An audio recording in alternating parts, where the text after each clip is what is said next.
Salut tout le monde. J'en profite pour revenir sur un truc qu'on a vu dans l'autre vidéo. Je vous donnais des exemples avec la clé car, arc, et je vous avais dit qu'il y avait le carême, et je vous avais aussi parlé du caramel. Et on voit bien vraiment la connexion entre les deux, puisque dans les deux cas, il s'agit de faire fondre. Dans le caramel, on va faire fondre du sucre, et ça va devenir foncé. Vous voyez, c'est vraiment la première étape. Et dans le carême, qu'est-ce qu'on fait? On fait fondre nos graisses. Vous voyez la connexion? Je voulais aussi dire que quelqu'un m'avait parlé du fait qu'il pensait qu'il y avait une connexion entre les lettres D et T, que ces deux lettres pouvaient certainement, selon lui, être interchangeables. Et je me suis rendu compte qu'il avait probablement raison, parce qu'il y avait beaucoup d'exemples où c'était le cas. Mais je vous en parlerai dans une autre vidéo. Là, on est en train de parler d'autre chose. J'ai essayé de chercher ce commentaire partout. J'ai cherché partout et je ne l'ai pas retrouvé. Donc, si la personne se reconnaît, qu'elle n'hésite pas à me le dire. En tout cas, elle avait certainement raison. On en reparlera plus tard. Au sujet de l'œuf, j'aurais pu vous le dire il y a longtemps, hein. Mais c'est pas mal aussi quand ça vient petit à petit. Trop d'infos d'un coup, c'est pas bon. On sait que l'œuf, c'est le feu, c'est la lumière. La lumière sert à mieux voir, puisque quand il y a de la lumière, on peut voir ce qui nous entoure. Lumière. Oh, oh la vache. Hein? Ah, c'est toi ça? Ah mais dégage, j'ai une sale gueule en fait. Mais d'où vient l'œuf? Qui pond l'œuf? C'est la poule.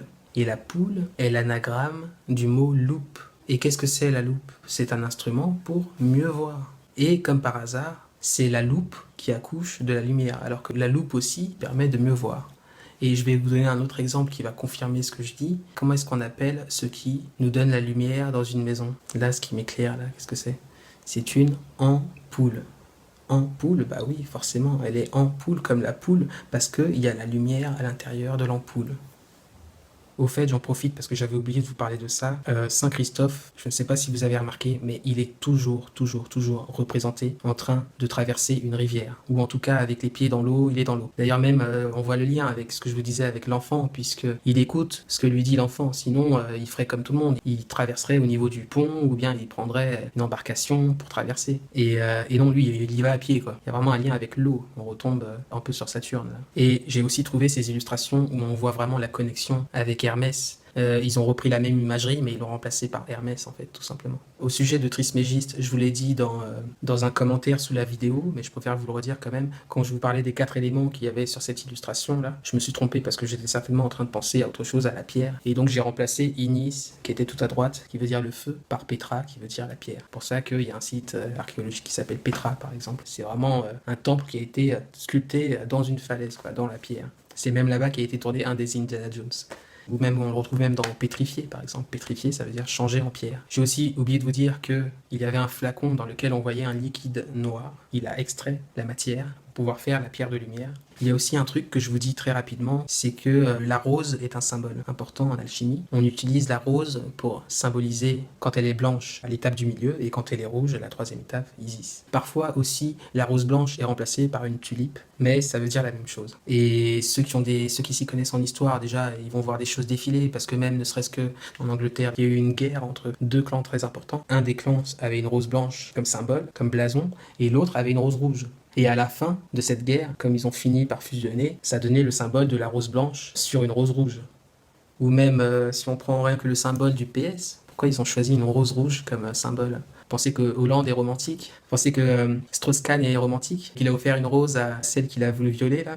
Non, ça n'a rien à voir avec ça. C'est juste de l'alchimie. Et je pense que ça a souvent un lien avec ce qu'on voit, en fait. C'est-à-dire que l'alchimiste, peut-être que ce qu'il voit à ce moment-là, ça ressemble à une rose, tout simplement, dans son creuset. Donc on associe ça à la rose. Et même, vous connaissez ceux qui font des tatouages, cette imagerie du crâne avec la rose, le crâne qui mord, qui tient la rose entre ses dents, c'est très connu, c'est Saturne avec Isis. Je voulais aussi préciser qu'on pourrait nuancer tout ça avec le fait que Saturne, c'est aussi le dieu de l'agriculture. Vous voyez, puisque forcément, il vient après l'hiver, au moment où tout va commencer à repousser quand même, puisque les températures remontent, on sort de l'hibernation et tout ça, la vie reprend. Il est quand même le dieu de l'agriculture, c'est pas rien. Si c'est le dieu de l'agriculture et que les gens ont de quoi manger à peu près toute l'année, c'est bien qu'il est gentil, il a une part de gentillesse. S'il voulait, il pourrait laisser tout le monde mourir de faim. puisque c'est le dieu de l'agriculture. Donc il faut toujours nuancer, c'est un peu comme dans la mythologie égyptienne. Souvent on se rend compte que les dieux, ils ont une double facette. Même ceux qu'on croit gentils, ils ont une facette négative.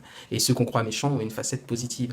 Et en parlant de mythologie égyptienne, on peut quand même notifier que Seth, il va découper son frère Osiris, oui, mais il va le découper en combien de morceaux? Il va le découper en 14 morceaux. Est-ce que vous comprenez? 2 fois 7, 14.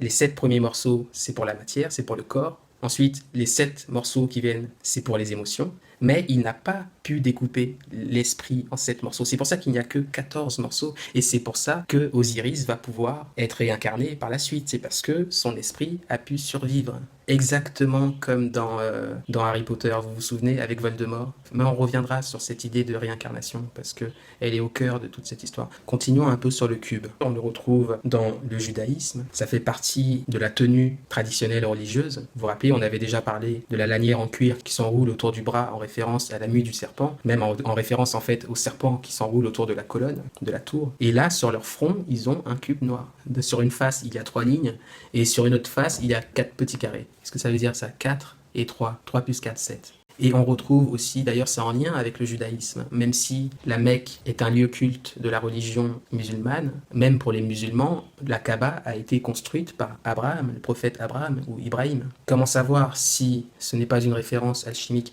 Selon certains points de vue, il y a 2 tours à chaque fois comme ça devant les entrées, et donc selon là où on se place, ça fait vraiment le cube au milieu des 2 colonnes.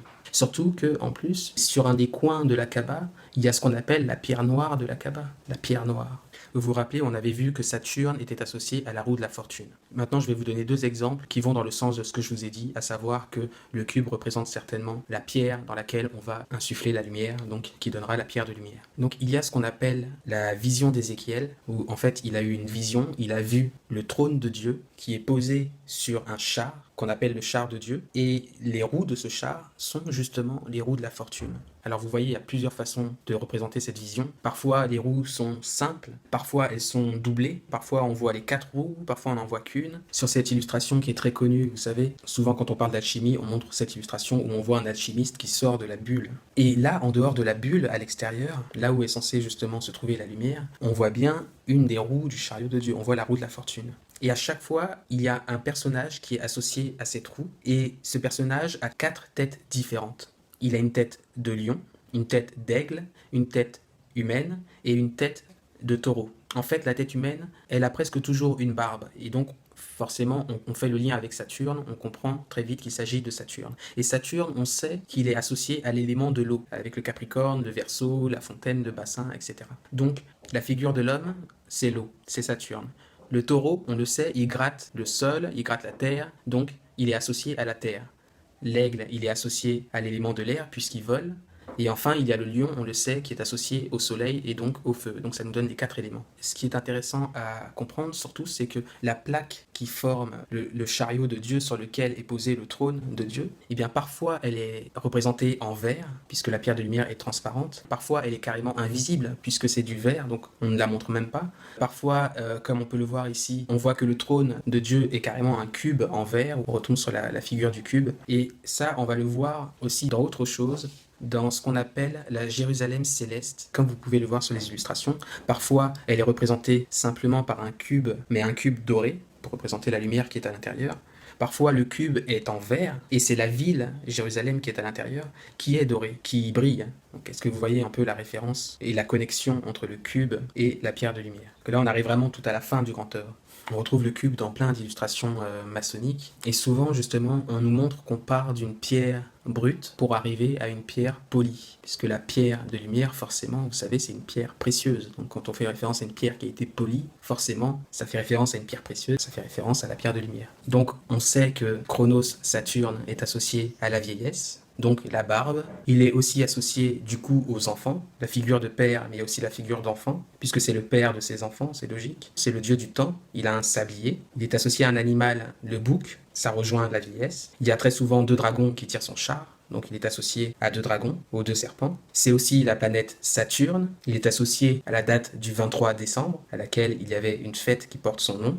Au niveau des signes astrologiques, il est associé surtout au Capricorne, mais il y a aussi le Verseau. Il est associé du coup aussi à l'élément de l'eau, en lien avec le Verseau et le Capricorne, la fontaine, le bassin. Il est associé aussi, on l'a vu, au sexe, castration, la mutilation d'Uranus, son père. J'en profite en parlant de ça. Il y a aussi le dieu Pan, qui est justement un mélange mi-bouc, mi-homme, et qui est, comme par hasard, obsédé par le sexe. On sait que Pan, avec sa flûte, est obsédé par le sexe. Vous savez, dans la mythologie, c'est toujours comme ça. Il y a plusieurs dieux qui, en fait, personnifient les différentes facettes du même dieu. En parlant de la barbe, j'en profite pour vous dire que j'ai compris aussi que ça a été étendu au fil du temps aux poils. En règle générale, on a associé justement cette... avoir une longue barbe, c'est beaucoup de poils par définition. Donc on a pris cette figure de l'homme, du père, et on l'a associé à beaucoup de poils. Et qu'est-ce que ça nous a donné? Logiquement, ça nous a donné le singe. Et c'est pour ça que l'animal du singe, on le retrouve souvent aussi sur des illustrations alchimiques. Et on le retrouve où? Au milieu, comme ici, parce qu'il symbolise Saturne. Je vous laisse en tirer les conclusions qui en découlent par rapport au darwinisme, parce que pour l'élite, le père est associé à un singe. On sait que Darwin était franc-maçon, ce qui n'invalide pas forcément la théorie de l'évolution. Là, je sais pas ce que je suis en train de dire,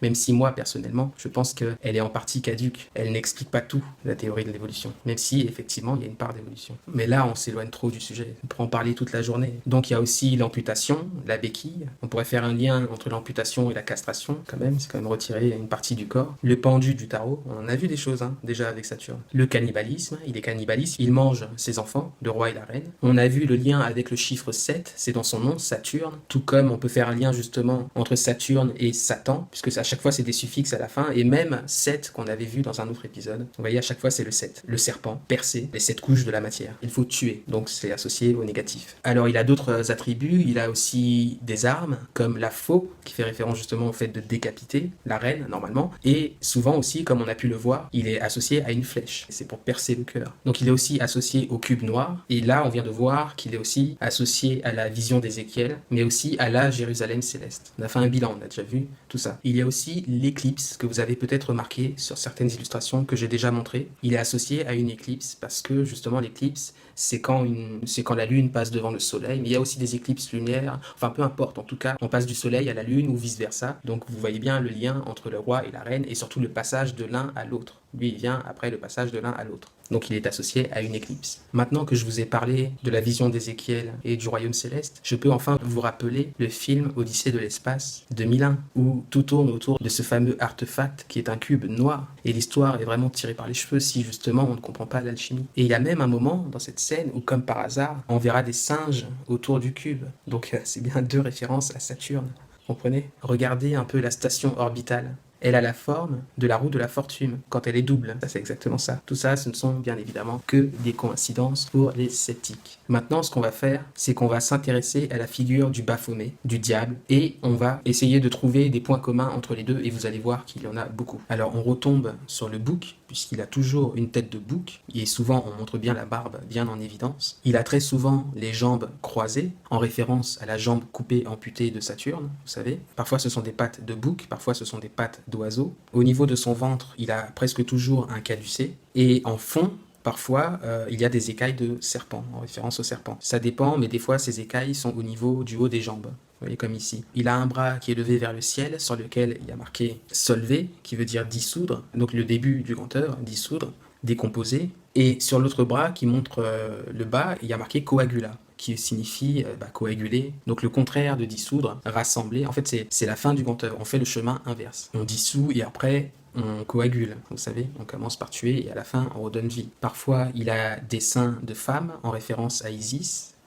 Sur sa tête, il y a cette fameuse torche. On pourrait faire le lien avec le feu sacré des dieux que Prométhée a volé aux dieux de l'Olympe. On pourrait aussi dire que ça ressemble beaucoup à la tour principale, surtout que les cornes d'un bélier, en général, elles sont beaucoup plus en spirale. Là, on dirait qu'ils les ont redressées exprès pour faire les 2 tours à gauche et à droite, et puis au centre, il y a la tour numéro 3, celle de Saturne. Comme elle contiendra la lumière, eh bien, on a mis une flamme tout en haut, comme si c'était une torche. On l'a fait en torche. Sur certaines illustrations, on voit cette tour, justement numéro 3, cette corne qu'il a au milieu, percer l'hymen d'une femme, donc forcément d'Isis, en référence à la virginité, comme on avait vu, percée pour avoir du rouge. Et il y a presque toujours, même toujours, 2 personnages à ses pieds qui souvent justement sont enchaînés à lui, pas toujours, mais presque toujours. Parfois on ne les voit pas, on les montre juste par des symboles. Mars et Vénus, en référence à l'homme et à la femme. Et en fait, nous, on sait que c'est une référence au roi et à la reine, bien sûr. C'est la tour qui est à gauche et la tour qui est à droite, et Saturne qui est au milieu.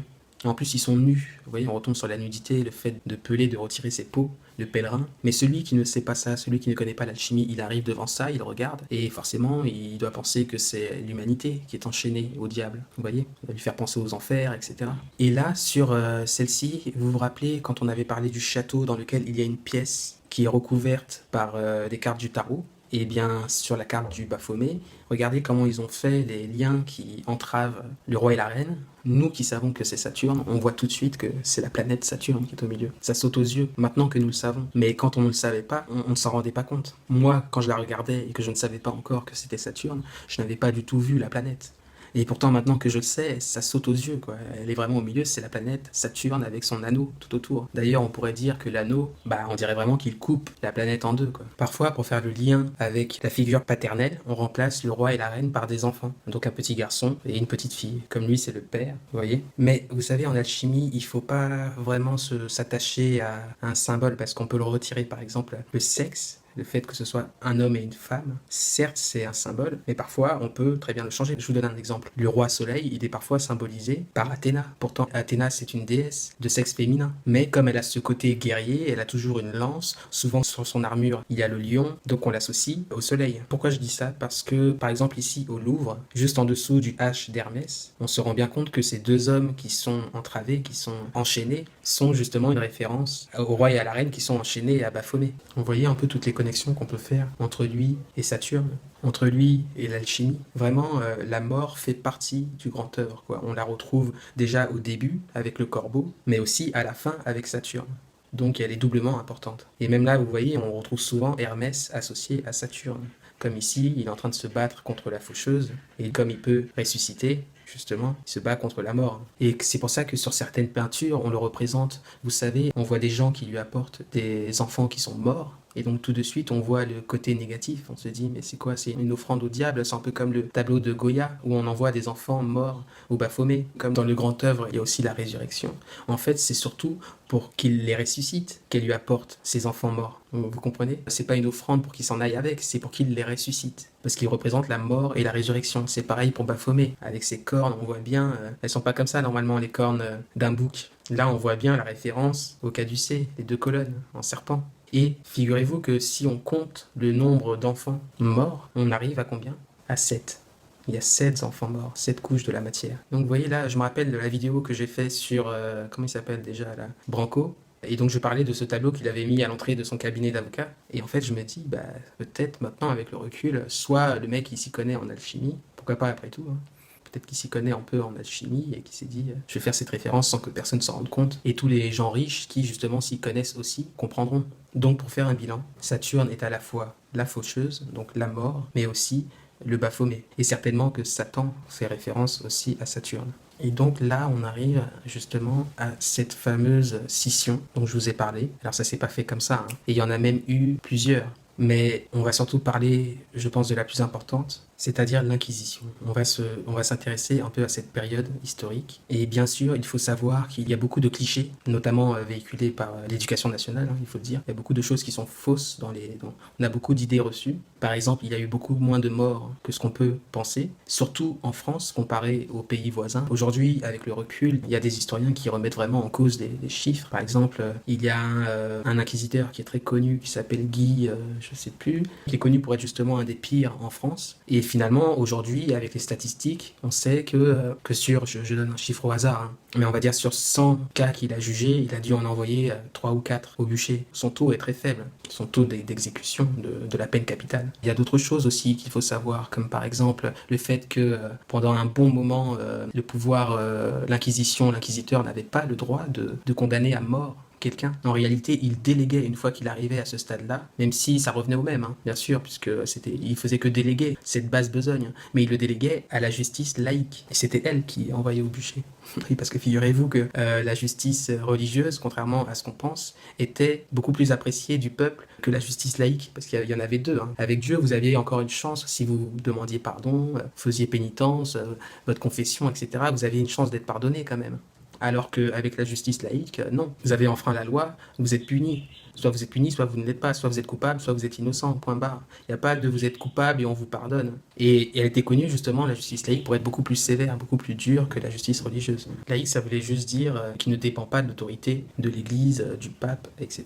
Mais bon, là, c'est encore un autre sujet. Si on prend la cathédrale de Notre-Dame, par exemple, elle a été construite entre le milieu du XIIe siècle et le milieu du XIVe siècle. Ça a pris environ 2 siècles pour la construire. Et pourquoi est-ce que ça a mis autant de temps? C'est vrai que c'est un chantier incommensurable, c'est un chef-d'œuvre, mais normalement, ça aurait dû mettre beaucoup moins de temps. C'est parce que c'est arrivé, ça s'est passé durant cette période justement de l'Inquisition qui, elle, vraiment d'un point de vue officiel, c'est-à-dire que là, le pape a vraiment nommé un tribunal d'Inquisition avec des inquisiteurs, etc., a débuté au XIIe siècle et s'est étalé environ jusqu'au XVIe siècle. Mais ça dépend aussi des pays. Par exemple, l'Inquisition espagnole est venue beaucoup plus tard et a été beaucoup plus trash. Et donc souvent, même quand les gens parlent de l'Inquisition, eux en tête, ils ont l'exemple espagnol. Et c'est aussi durant cette période qu'il y a eu le fameux procès des Templiers, de l'ordre des Templiers, puisque c'était le vendredi 13 octobre 1307, donc au début du XIVe siècle. C'est-à-dire qu'en plein milieu, quoi, en plein dedans. Vous voyez, c'est toujours durant cette même période. Il faut savoir que le patron, le chef des Templiers, on pense toujours qu'ils se sont fait arrêter, bam,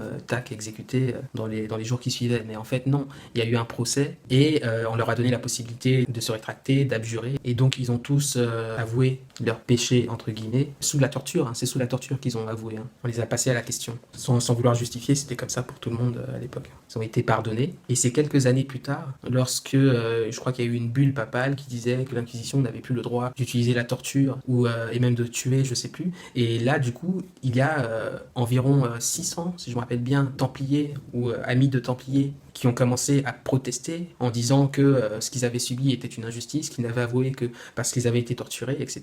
Et c'est là que Philippe le Bel a dit attention, tous ceux qui reviennent sur ce qu'ils ont dit sous la torture, ça s'appelle du relapse. Et là, du coup, il en a chopé une soixantaine qui voulaient vraiment pas revenir en arrière. Et c'est à ce moment-là qu'il a brûlé, qu'il a tué, qu'il a exécuté Guy Mollet, qui, selon la légende, a maudit le royaume de France sur plusieurs générations. Et donc, pourquoi c'est important cet épisode? Parce qu'il symbolise vraiment cette période. Il faut aussi savoir que ça a eu un impact énorme parce que les Templiers c'était des chevaliers, mais comme tout ça c'est lié à l'alchimie, ils étaient frères avec d'autres ordres. Ça pouvait être des bâtisseurs, ça pouvait être... il y avait de tout, quoi. Et donc, tous ces gens-là se sont sentis menacés, mais vraiment pour leur vie, et ils ont exilé la France. Il y a eu une espèce d'exode comme ça, des ancêtres de ce qu'on appelle aujourd'hui la franc-maçonnerie, en fait. Et qui sont partis comme ça à travers l'Europe. J'en parle dans la vidéo sur l'arc-en-ciel, mais sauf que je parle que des Templiers, mais en fait, ça a touché vraiment tout le monde. Et c'est aussi ça qui a paralysé le chantier de Notre-Dame. C'est pour ça que ça a mis 2 siècles. C'est parce qu'à un moment donné, il y a beaucoup de manœuvres, beaucoup d'ouvriers qui sont partis, qui ont abandonné leur poste du jour au lendemain comme ça et qui se sont exilés et qui ont été recueillis par tous les pays voisins, souvent des pays ennemis justement de la France. Eux, ça les a bien arrangés et il paraît même que c'est une partie de ses frères qui a créé, parce que c'est à ce moment-là que la Suisse, même si ça s'appelait pas comme ça à cette époque-là, a été créée. La Suisse, d'ailleurs, sur son drapeau, on retrouve bien la croix rouge sur un fond blanc. Désolé, il y a des travaux. Il faut bien que vous compreniez que cette chasse aux sorcières, les sorciers, comme on a vu, la sorcellerie, la magie, l'alchimie, tout ça, c'est la même chose. En fait, c'était des alchimistes. Qu'est-ce qui s'est vraiment passé? Vous savez, dans tous les domaines, il y a des brebis galeuses. Dans tout groupe d'individus, il y aura toujours des gens qui ont de mauvaises intentions, des escrocs, des arnaqueurs, des voleurs, tout ce que vous voulez, des gens qui veulent profiter de la faiblesse des autres. Et donc, l'alchimie ne fait pas exception à ça, à cette règle. Même dans l'alchimie, il y avait des arnaqueurs, des voleurs, des gens qui venaient vous dire donnez-moi les moyens et je vous fais autant d'or que vous voulez, etc. Et il y a même des cas célèbres d'alchimistes qui ont essayé de blaguer, d'arnaquer des rois. Et donc les rois leur ont fait confiance. Et au bout d'un moment, ils se sont rendus compte qu'ils s'étaient fait arnaquer. Et il y a des gens comme ça qui ont été exécutés. Il y a eu un code exprès. Il y avait des punitions exprès pour les faux alchimistes. Pas tous les alchimistes, bien sûr, les faux alchimistes. C'est un peu comme un type qui prétend qu'il est médecin alors qu'il ne l'est pas. Ou qui prétend qu'il est astrologue alors qu'il ne l'est pas. Au bout d'un moment, quand vous vous rendez compte, vous êtes énervé, vous vengez. Et le problème, c'est que souvent, on en revient à ce que je disais la dernière fois en préambule, Une petite partie d'un groupe peut donner une très mauvaise image à l'ensemble du groupe. Et il est possible qu'à long terme, comme ça, à un moment donné, l'Église ait voulu dire stop à ces abus et qu'elle soit allée trop loin. Elle s'est dit, bon, bah, le seul moyen, bon, bah, c'est d'interdire finalement. Tant pis, on va pénaliser ceux qui étaient bons. Nous, on peut toujours le faire en cachette puisque nous, on est l'autorité. Hein. Mais en tout cas, la majorité du peuple, elle, doit arrêter. Comme ça, ceux qui ont de mauvaises intentions aussi, on les arrête par le même coup.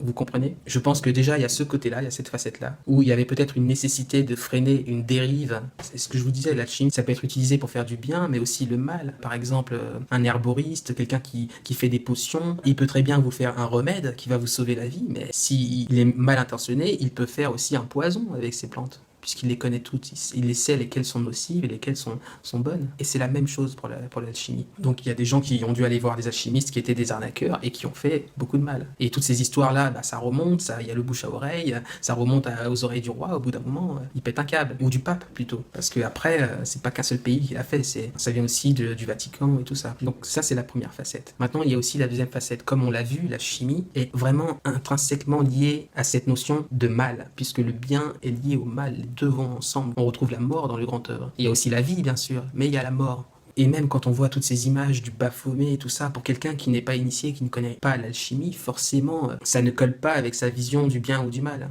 Il est dans une vision du bien ou du mal, noir-blanc. Il doit forcément ranger quelque chose dans une case, soit c'est le bien, soit c'est le mal. Il voit ça, pour lui c'est le diable, il voit l'humanité enchaînée, etc.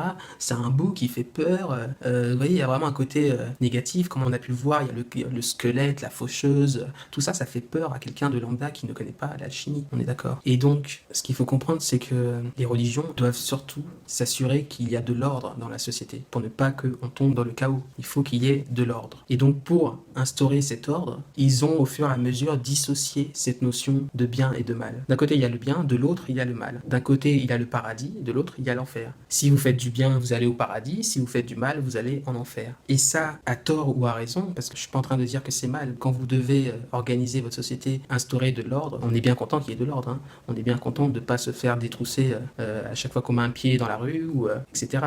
Et au bout d'un moment, l'alchimie ne collait pas avec cette vision du bien et du mal qu'ils essayaient d'instaurer dans la société. C'est logique, ça saute aux yeux, quoi. Vous ne pouvez pas dire que vous incarnez le bien quand en même temps vous vénérez le Baphomet, qui fait peur quand même, à quelqu'un qui ne connaît pas l'alchimie. Vous voyez? Et donc c'est pour ça qu'au bout d'un moment, il y a cette scission qui s'est opérée, les religions ont dit stop. Ça s'est produit à peu près dans toutes les religions. Il y a toujours eu à un moment donné une scission entre cette partie qui était dans l'ésotérisme, un savoir qui se garde dans un cercle d'initiés, et cette partie qui était dans l'exotérisme, un savoir qui se propage au-delà du cercle. À l'origine, c'était les mêmes, pouvoir sacerdotal qui était dans les deux. Et au bout d'un moment, il y a eu cette scission. Il y a aussi un aspect qu'il ne faut pas négliger, l'aspect économique par rapport à ce qui s'est passé avec les Templiers. C'est que quand même le roi avait de gros problèmes de trésorerie à ce moment-là, qui avait peut-être cette envie de récupérer ce trésor qu'ils étaient censés posséder, mais qui finalement n'a jamais été retrouvé. Alors pourquoi? Ils sont pas bêtes, hein, ils avaient des oreilles partout. Hein. Donc à mon avis, le vendredi 13, ils l'ont vu venir. Hein. J'avais vu dans des documentaires qu'effectivement, il y a des témoignages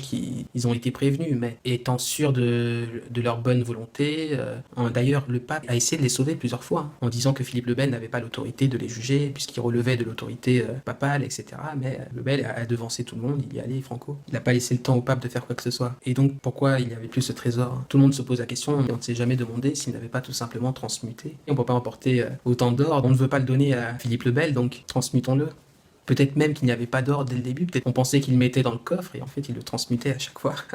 Et puis quand on leur demandait, c'est à ce moment-là qu'ils transmutaient le plomb en or. Donc en réalité, à aucun moment ils en avaient vraiment, on peut pas savoir. Mais vous savez, c'était une transition qui était quelque part inévitable, inéluctable, qui était logique. Parce que il faut bien comprendre que le christianisme opère une cassure, une scission avec ce qu'on appelle la gnose. La gnose, comme dans le judaïsme, ce sont des religions où le Dieu est plus ou moins méchant, vous voyez. Justement, puisque comme on a pu le voir, c'est très lié à l'alchimie, et donc finalement Dieu, on a compris que c'était Saturne. Alors que, par exemple, si je prends le christianisme, vous faites quelque chose de mal, Dieu, il peut vous pardonner si vous êtes vraiment sincère, que vous vous confessez, vous voulez changer, etc. Dieu n'est pas méchant, n'est pas vengeur. Il y a une notion de pardon, alors que au préalable, ce pardon n'existait pas vraiment. Hein. Vous faisiez la moindre erreur, hop, vous étiez lapidé en place publique. Vous voyez ce que je veux dire? Et donc c'était pour ça que de toute façon, au fil du temps, il y allait forcément avoir une cassure.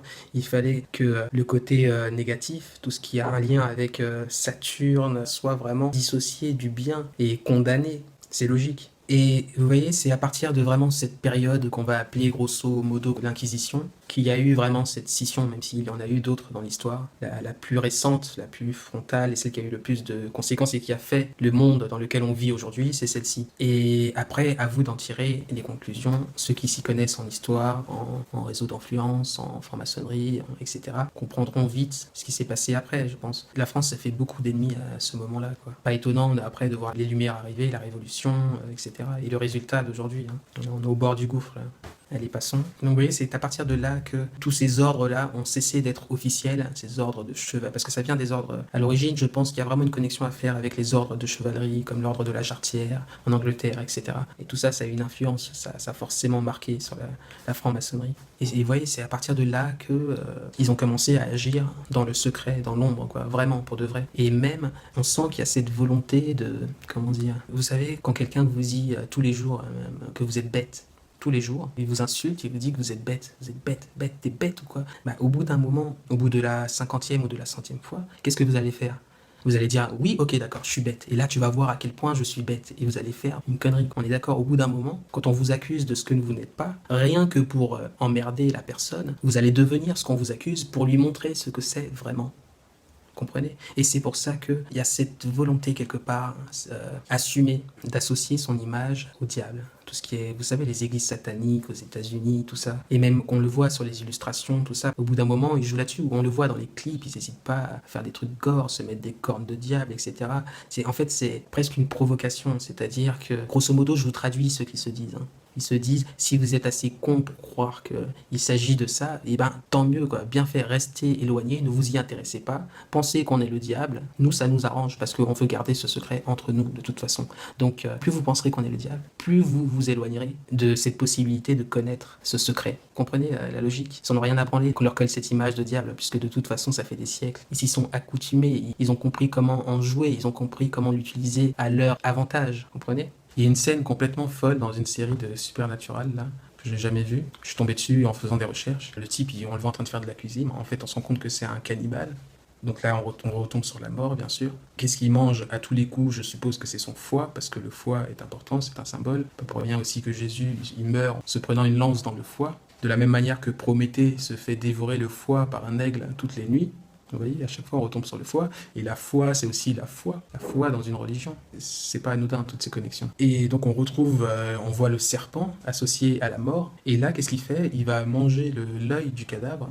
Et il va avoir la vision du serpent. Le truc le plus dingue dans cette séquence, regardez, c'est le passage qu'il y a au tout début de la scène, où on voit une horloge. Et il est quelle heure sur cette horloge? Il y a une aiguille qui est sur le 7, et il y a une aiguille qui est sur le 3. Maintenant, on va aborder un point important, je pense. C'est qu'à partir de ce moment où il y a eu une traque des alchimistes, mais vraiment opératifs, c'est-à-dire ceux qui mettaient la main dans la matière, qui faisaient vraiment de l'alchimie, comme il y a eu une traque, il y a eu une espèce de fin du côté opératif des alchimistes pour ne pas finir en prison ou pire, ont fini par se sont contentés du spéculatif. Et cette troisième voie, qu'on appelle la voie royale, qui est uniquement spéculative, son importance a été décuplée, puisque les alchimistes n'avaient plus accès aux deux autres voies, la voie sèche et la voie humide, opérative. Celui qui fait une voie opérative est aussi dans la voie royale, normalement. Par contre, celui qui est dans la voie royale peut très bien ne pas être dans une voie opérative. Et c'est pour ça que, comme avec l'exemple de la Vierge, vous voyez, à force de parler d'un sujet, de parler, d'en parler, à force de n'être que dans la théorie et jamais dans la pratique, au fil du temps qui passe, les choses perdent leur sens profond, et certaines personnes se mettent à appliquer les choses à la lettre alors qu'elles ont un double sens, parce qu'elles ne savent pas le fin mot de l'histoire. Vous voyez à quel point la notion d'unité, par exemple, est importante dans l'alchimie, et prenez le concept du nouvel ordre mondial, par exemple. Comment ne pas faire un lien entre quelqu'un qui décide de créer un empire mondial, donc d'unifier coûte que coûte de force, même s'il le faut, tous les pays du monde, tous les gouvernements du monde, tous les peuples du monde, etc. Vous voyez un peu? Comment ne pas faire le lien, même avec la tour de Babel, qu'on retrouve souvent d'ailleurs sur des illustrations maçonniques, pour ce lien justement d'unifier. Il faut aussi comprendre une chose qui est importante. Vous pouvez faire de la chimie en partant d'un minéral, d'un végétal, d'un métal, etc. Mais vous pouvez aussi faire de la chimie en partant d'un animal, d'un être vraiment vivant au sens où nous on l'entend, c'est-à-dire un animal ou même un être humain. Comprenez? tout ce qu'on a vu là peut être appliqué à un être vivant, puisqu'il est lui aussi composé d'un corps, des émotions et d'un esprit. Vous voyez, et c'est là où on arrive à toutes ces histoires de sacrifice et tout ça. Ça me rappelle Gilles de Rais, tiens, qui pourtant a combattu pour la France aux côtés de Jeanne d'Arc, etc. Mais le mec, ça l'a pas empêché de trucider des centaines d'enfants dans son château, si je me rappelle bien. Ou bien des histoires bizarres comme la bête du Gévaudan, où t'as des dizaines d'enfants qui disparaissent, ou ceux qui se sont intéressés à la pédocriminalité, d'élites satanistes, des rituels, etc. Les trucs. Bon, voilà, on peut se poser des questions, quoi. Il y a peut-être quelqu'un qui s'est dit qu'il allait faire la même chose, qu'il allait faire une pierre de lumière, mais en partant d'un être vivant, quoi, vous comprenez? Et en plus, comme le but c'est de récupérer la lumière qui est donc dans le sang est rouge, vous notez bien que le sang est rouge, et forcément un être vivant, plus il est vieux, plus son sang est de mauvaise qualité, et inversement, plus il est jeune, et plus il est de bonne qualité. L'alchimiste mauvais, s'il doit choisir, il choisira plutôt un enfant pour le faire, tant plus que c'est certainement plus facile à kidnapper, etc. Mais ça, c'est certainement qu'une infime partie, peut-être que sur 1000 alchimistes, il n'y en a qu'un qui va se dire je vais essayer ça sur un être vivant. Est-ce qu'on peut vraiment généraliser? Est-ce qu'on peut mettre sur le même pied l'égalité celui qui va faire ça sur un enfant et celui qui va faire ça sur un métal? Bien sûr que non, on est d'accord. Donc vous comprenez qu'il y a eu à la fois une dérive spéculative d'un côté, et on peut aussi imaginer qu'il y a certainement aussi eu, ou même encore aujourd'hui, une dérive opérative. Des gens qui vraiment sont tombés dans le côté obscur, on va dire. Ça, même que dans les films, à chaque fois, on voit, parce que ça parle de ça, hein, il y a beaucoup de références alchimiques dans les films, Star Wars, etc. Il y a toujours un côté négatif et un côté positif, mais toujours autour d'une seule force. C'est la même force qu'ils utilisent. Seulement, il y en a un qui l'utilise pour faire le mal et l'autre qui l'utilise pour faire le bien. Je sens une grande frayeur en toi, Skywalker. Tu as de la haine, tu as de la colère, mais tu ne t'en sers pas.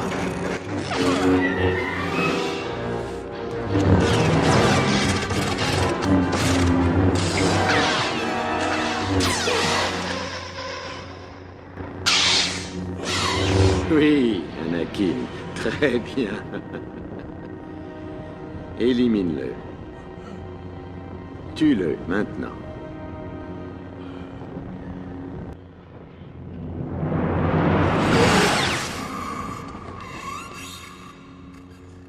Et si vous faites attention, vous allez vous rendre compte que tout ce qui nous reste de chrétiens, toutes les fêtes, les commémorations, tout ça, etc., finalement, ont un lien très étroit avec l'alchimie. Et c'est peut-être même pour ça qu'elles sont encore autorisées.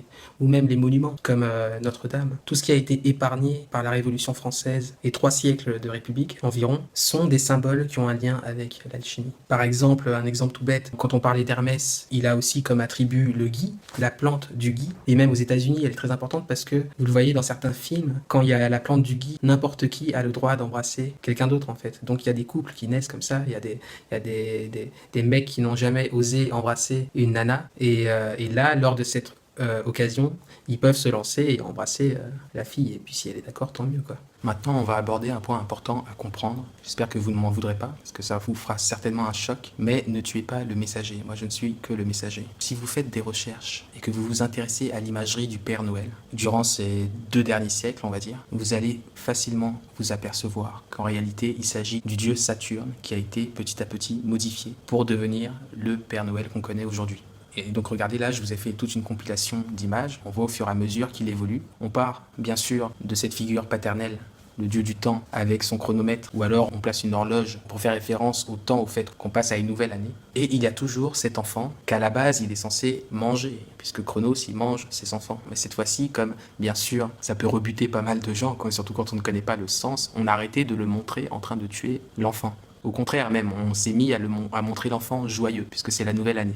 Vous voyez? Et donc là, du coup, ça nous donne toute une autre image. Ça nous donne un espèce de grand-père, là, de papy, avec sa grande barbe, avec un enfant qui est joyeux. Sur celle-ci, c'est intéressant parce qu'on voit bien les 2 bulles. Ils ont bien mis les 2 bulles en référence, vous savez, à ce qu'on a vu à la castration du père de Chronos. Et donc, il y a une bulle tout en haut au niveau du bébé, qui est certainement la reine. Elle aussi, elle tient une petite faucille, certainement une serpe. Et il y a la bulle, elle coupe la bulle. La première, elle coupe le lion. Et ensuite, il y a lui de son côté, avec sa faucille, qui coupe aussi une autre bulle. Et cette fois-ci, bien sûr, c'est la reine. Vous voyez, il a toujours sa faux, il a toujours sa faux. Sur ces 2 images, on voit vraiment le lien avec le Père Noël, puisque on le montre carrément en train de saluer le Père Noël. Et dans celle de droite, on le voit sur un traîneau, ça fait vraiment penser au Père Noël avec son traîneau. Et il est dedans avec sa faux, il y a des enfants de toutes les nationalités, donc tous les enfants du monde.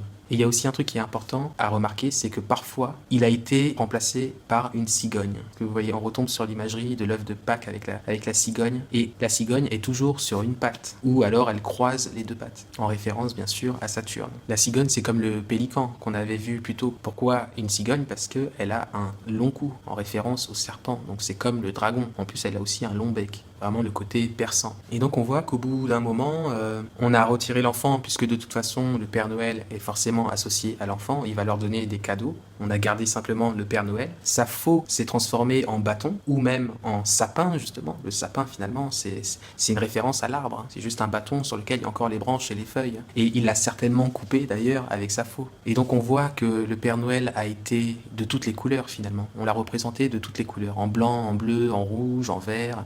Et justement surtout en vert. À la base, il était vraiment surtout en vert. Parce que là, il y a une connexion à faire avec le mot pervers. Parce que avant, à l'origine, le mot pervers n'avait pas du tout la connotation négative qu'il a aujourd'hui. Le pervers, le père, la transmission de la vérité cachée. Mais on y reviendra plus tard. Parce qu'il faut rentrer dans les détails pour comprendre. Au fil du temps, on a fini par associer le Père Noël à la couleur rouge. Mais ça vient surtout du marketing de Coca-Cola, qui voulait justement jouer sur la fête de Noël, pour se faire encore plus de fric. Et comme leur couleur c'est le rouge, ils l'ont habillé en rouge, et à force de matraquage, aujourd'hui tout le monde pense que le Père Noël est forcément habillé en rouge, alors qu'il pourrait être de n'importe quelle couleur. Et surtout, ça aurait plus de sens qu'il soit en vert. Et donc son traîneau, ça fait penser finalement au char de Cronos, sauf que les deux dragons ont été remplacés par deux cerfs, deux élans ou deux cerfs. Et on voit bien, regardez cette illustration du diable, regardez les cornes, c'est vraiment exactement les mêmes bois que ceux de l'élan et du cerf.